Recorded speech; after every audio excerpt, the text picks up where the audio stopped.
Jordan with Rekortan. We're super excited to have you here at the Penn Relays. You've been coming here for such a long time, and you also have been surfacing the track since 1988. What does it mean for you to be able to just surface the track here at a legendary meet like this one?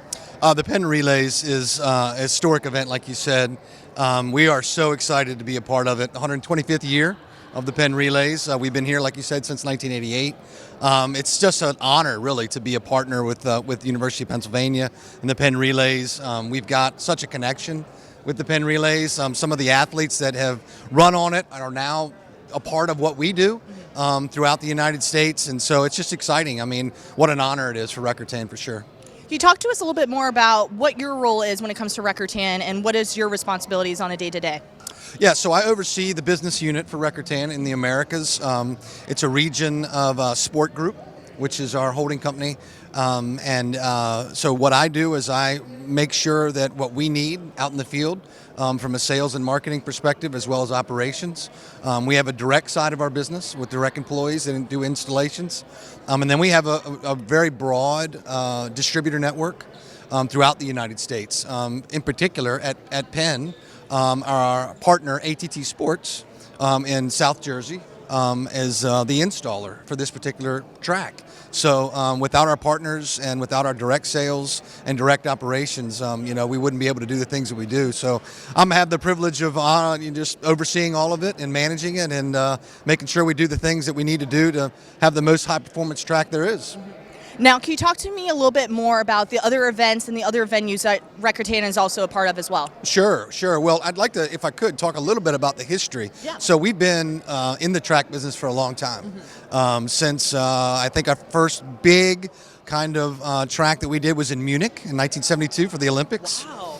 In 1984, we were at LA, which is a absolutely historic Olympics for the United States. A lot of records broken there on our track. But specifically as it relates to some of the venues that we have now, Spire Academy in Ohio. In Ohio, yeah. Yeah, we just hosted the Big Ten Indoor Championships there. That's on our surface. One of our partners, ATT Sports again, has done an installation at Princeton, which we're excited about. And so we've got other universities and colleges across the United States. I would say our biggest market is in the high schools, simply because of the number of high schools, right?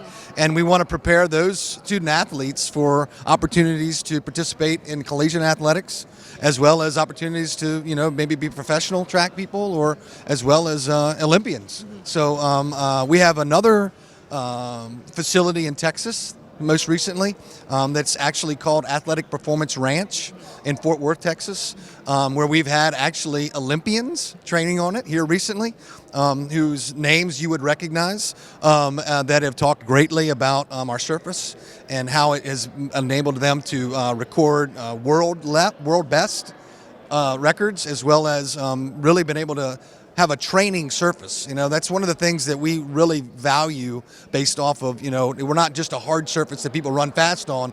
We're a hard surface that you can still get the energy restitution, still get the force reduction that's so important to the athletes, and not have to worry about, shin splints and other things that, sometimes a harder surface that they may claim is, faster, they can't train on it. So it's a little bit more difficult. So those are some of the venues across the country that we're excited about, and we're just excited again to be at Penn and to see all these tremendous athletes, the high schoolers that were here today, and all the young ladies that we're running, and the boys that we'll do tomorrow, and the colleges that will come over the weekend. I think it's clear to see, and just hearing and talking to you, that you have shown quite dominance here in the United States, especially on the high school tracks, and just even escalating them to the colleges. Have you thought about going internationally? I know you mentioned Munich as well. Have you thought about expanding a little bit more internationally as well? I'm glad you brought that up, because globally we have the most certified tracks in the world. Oh, wow. From an international standpoint, we really have a bigger footprint than we do in the United States. Wow. Yeah, so that is actually quite surprising to hear. You're just naming all the different, events and venues that you're part of in the States, and already just shows that you guys are dominant there. We have had tremendous success in Europe and in Asia. We dominate the market over in Australia and New Zealand, and we're super excited because as a professional track athlete, they have a Diamond League series that they run on, and we've got several of those tracks that are Rekortan tracks. So yeah, our footprint is pretty big. We Sport Group is the largest athletic surfacing company in the world. So to be a part of that group is pretty exciting stuff.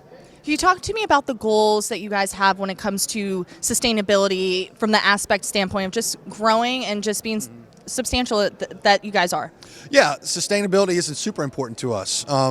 And our manufacturing facility here in the United States, in Pennsylvania, is significant from the standpoint of we are using plant-based products.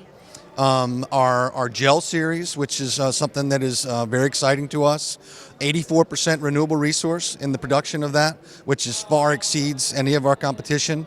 And so that's super important, from the standpoint of being able to be green friendly, moving forward. It's a significant part of what we do and how we innovate. We feel like the track business is a lot of Me Too products, right? And we feel that in particular our gel series that we're excited about, that's been around for quite some time now, is going to be the next step in terms of being able to be that sustainable product, but very high performing, and being able to be utilized at the highest level. What goes into the coloring of the track as well? I'm looking over your shoulder, I'm like, I don't see pink over there, and pink is my favorite color. But you guys do have a variety of different colors as well. So what goes into just kind of that part of it? So we have relationships with our EPDM, or rubber companies, and some of them are a part of Sport Group as well. The variety just comes from basically kind of knowing what the different colors are that people want, kind of trying to match unique situations for colors of schools and things of that nature. We do have situations where it's out of our color scheme, where we'll just have a match. So we'll get the school or whomever to give us a match, and we'll take it to our chemist, and we'll find it, and we'll get it as close as we can, for sure. Absolutely. That's actually quite nice. Fantastic. Well, Tim, thank you so much for your time and just explain more about what your brand, what your company is all about, protecting the planet, but also surfacing a lot of amazing tracks out there too. So thank you so much for your time today. Thank you very much. I appreciate it.